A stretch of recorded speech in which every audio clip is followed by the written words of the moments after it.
Hi everybody, this is Frank Clifford and welcome to another Frank Answers presented by Astrology Hub.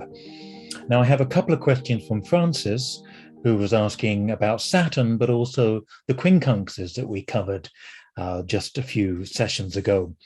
And in her chart, she mentions she has a Gemini ascendant, planets in Scorpio, planets in Capricorn. And of course, the Capricorn-Scorpio duo both quincunx at Gemini ascendant by sign, if not by degree, of course.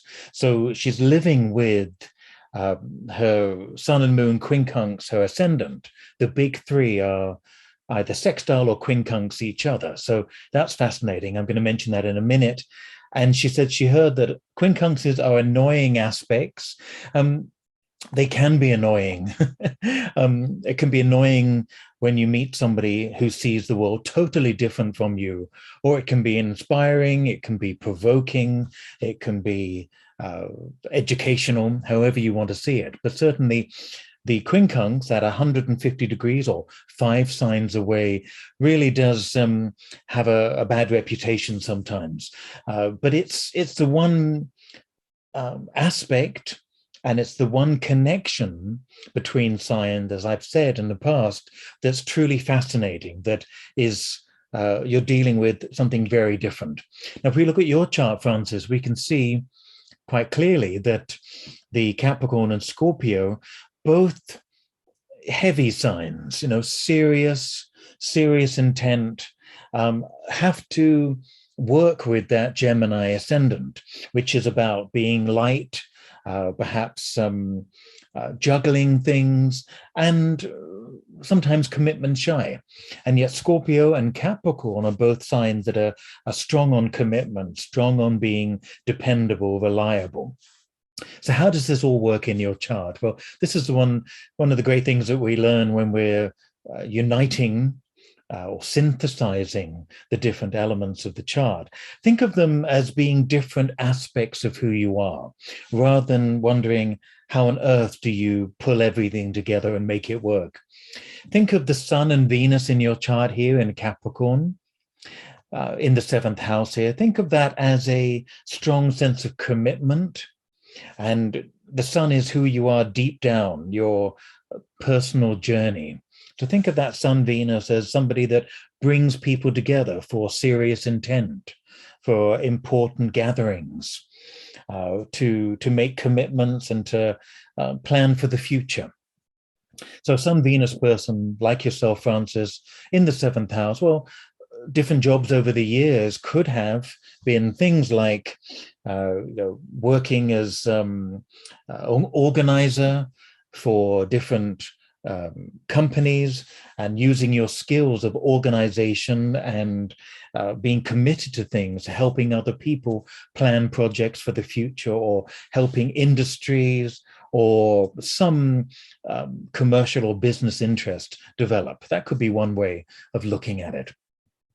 So that's the serious intent of the Sun and Venus in Capricorn, the importance of tradition, the importance of respect. And then we have the moon in Scorpio that's next to Jupiter in the 5th house. And the moon in Scorpio is what you need day to day. So that is a sense of emotional commitment. Scorpio, the bottom line with Scorpio is always about commitment, about trust, and sometimes about betrayal, certainly understanding trust through betrayal and vice versa. So that moon in Scorpio is what you need. And you need a level of intensity, a level of purpose, of really getting to the heart of something, going deep. The ascendant is how you negotiate with the world. And the ascendant in Gemini is always asking why. The big questions, the small questions, doesn't matter, all about why are we here? What are we doing? What does this mean? Help me put this together. Gemini is all about making links, finding patterns, connecting different ideas, and seeing how they interact with each other. So looking at the Capricorn and the Scorpio, we've got heavy, strong, serious commitment emotionally and of time and purpose. And the Gemini ascendant is how you go out into the world. And maybe with that Gemini ascendant, you have a skill to make some of these big issues light or palatable. I always think of Gemini as the Twitter sign, or the person that's able to take complex subjects and make them relatively straightforward, bite-sized chunks, being able to help people understand complex, deep issues in straightforward, simple ways. And so your Gemini ascendant may take some of the Capricorn and the Scorpio and go out into the world through your front door, that's the ascendant, and teach people some of the Capricorn Scorpio stuff in ways that is ways that are easily digestible, shall we say. The Gemini ascendant also gives a skill, and this is not just an inherited one, but it's a learned skill, and it needs to be applied, a skill for communicating, for writing, be able to get your point across. And again, you may be interested in communicating, teaching, writing, in some way expressing yourself, but expressing the Capricorn and the Scorpio elements of who you are. So that may be one way of trying to synthesize these, remembering that the sun is the purpose, the real sense of vocation. The moon is the daily need, and the ascendant is how you communicate one-to-one with people, your public face, and your skills in dealing with the world, in how you express yourself and how you receive information as well. Now, back to your question, you mentioned that you've got the ascendant at 29 degrees, Neptune at 29 degrees, and Mercury at 29 degrees. And you've heard very mixed messages. Well, Gemini ascendant hears a lot of mixed messages and wants to get to the facts and the information. Well, my experience with the final degree is very much about mastery. And it's an ability to do things that other people with that same sign struggle with.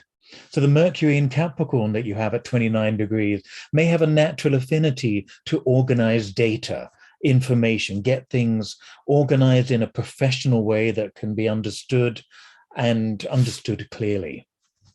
The Gemini ascendant's almost like, give me the information fast.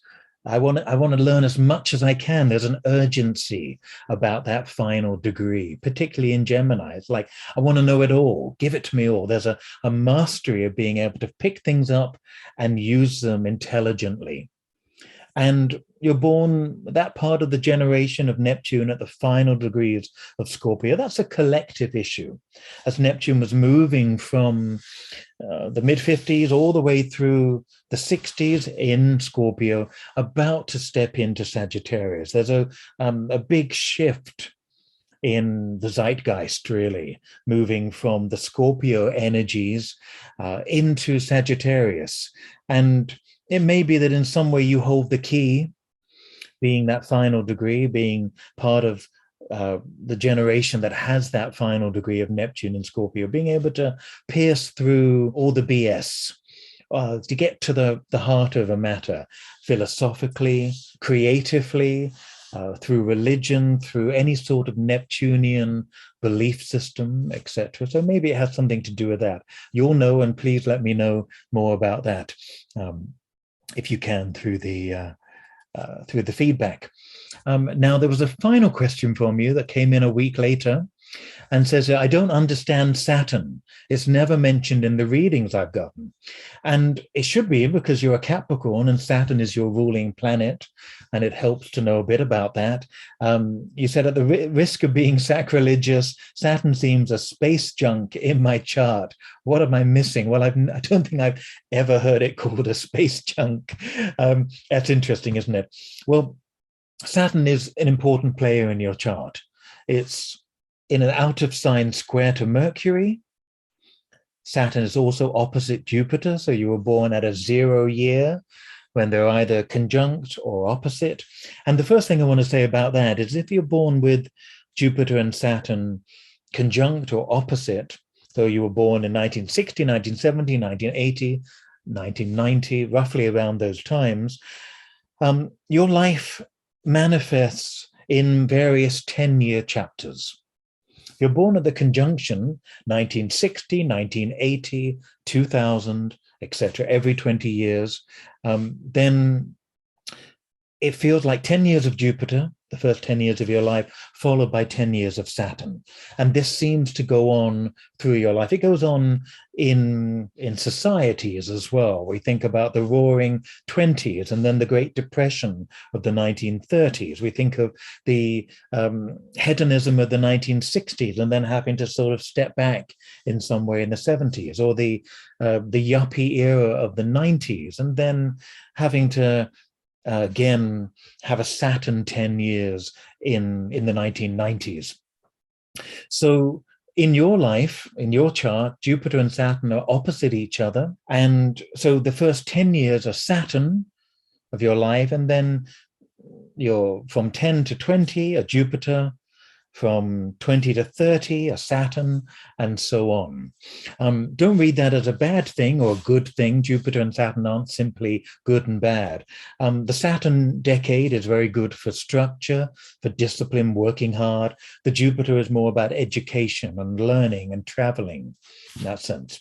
So you're born in that moment where Jupiter and Saturn are exactly opposite each other. So it's a powerful aspect, and it's a difficult one. I'll talk more about it at a later Frank Answers. But Jupiter, Saturn really are the two very different energies in the chart. Jupiter is all for expansion and learning, and Saturn says, wait, put the brakes on.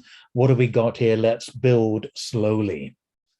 And having them opposite is an interesting struggle, but it's definitely worth frank answers in itself. So that Saturn of yours in Taurus, the fear, if you want to think of Saturn simply as fear, the fear is not having enough grounding with Saturn in Taurus. It might be a fear of not having property. And I know a lot of Saturn and Taurus people who went out and got their mortgages earlier than the rest of us, or they were keen on ensuring that they knew what debt they had, how they were going to plan, and how they were going to feel safe for the future. So Saturn in Taurus can certainly have an issue with money, belongings, and financial security. It's one of the many things that it can have. At its best, it's a mastery of those things. It's being able to account, to manage one's money, or perhaps the life lesson is to be able to do that.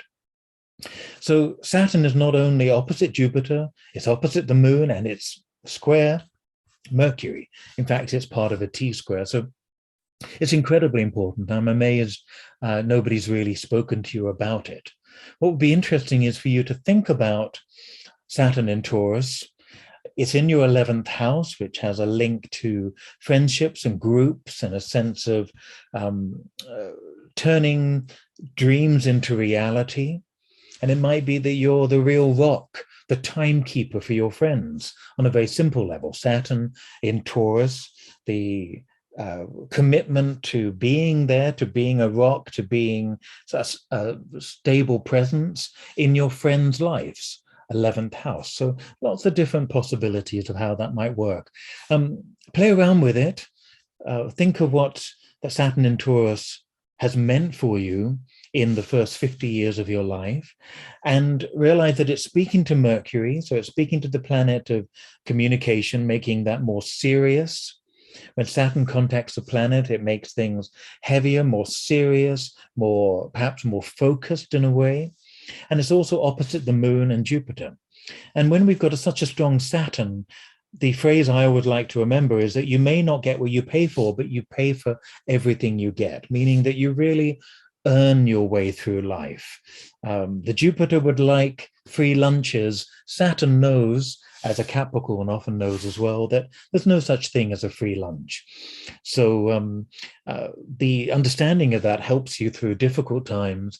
And also it's difficult to disappoint because you've got a realistic expectation of how things manifest as well. So you're not always praying and hoping for things. There's a sense of, okay, this is the way it is, and I'll earn my way through it. I'll work towards it. It will just take time, says the person with a strong Saturn.